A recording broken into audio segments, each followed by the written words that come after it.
সেন্সরে আটকে গেল শাহরুখ দীপিকার অভিনীত পাঠান ছবিটি। এই ছবির বেশরম রং গানটি মুক্তির পরপরই বিতর্ক ওঠে।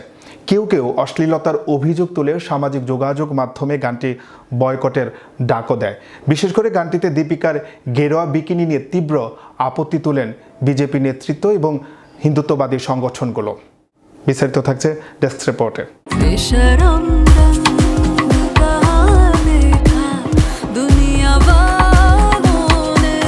বলিউড বাদশা শাহরুখ খানের পাঠান ছবির প্রথম গান মুক্তির পর থেকেই বিতর্কের ঝড় ওঠে। এই সিনেমার মাধ্যমে দীর্ঘ 4 বছর পর পর্দায় ফিরছেন তিনি।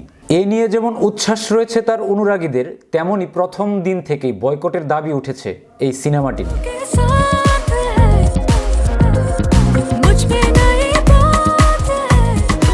গেরুয়া বিকিনি পরার জন্য বেশরম রং গানটি ছবি থেকে বাদ দেওয়ার দাবি জানিয়েছেন মধ্যপ্রদেশের বিজেপি নেতা নরোত্তম মিশ্র।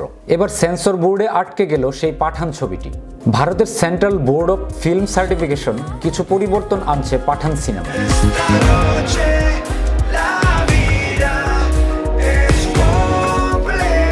সিবিএফসির চেয়ারপারসন প্রসূন যোশী বলেন, গানের কিছু দৃশ্যের সঙ্গে বেশ কয়েকটি সিনেমার দৃশ্য বাদ দেওয়ার নির্দেশ দেওয়া হয়েছে।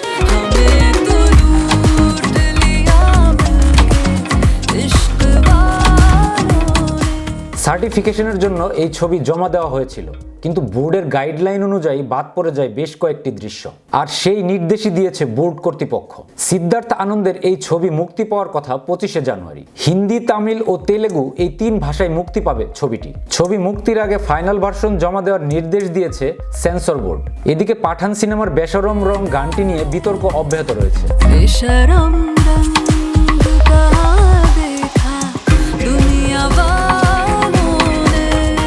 বিশেষ করে দীপিকার গেরুয়া বিকিনি নিয়ে তীব্র আপত্তি তুলেছে বিজেপি নেতৃত্ব এবং হিন্দুত্ববাদী সংগঠনগুলো।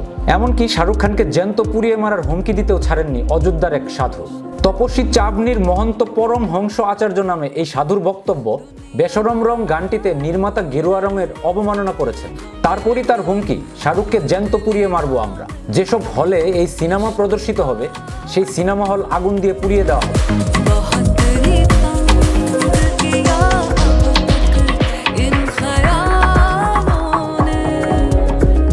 শাহরিয়ার কবির, বিনোদন ডেস্ক, বিশ্ব বাংলা 24।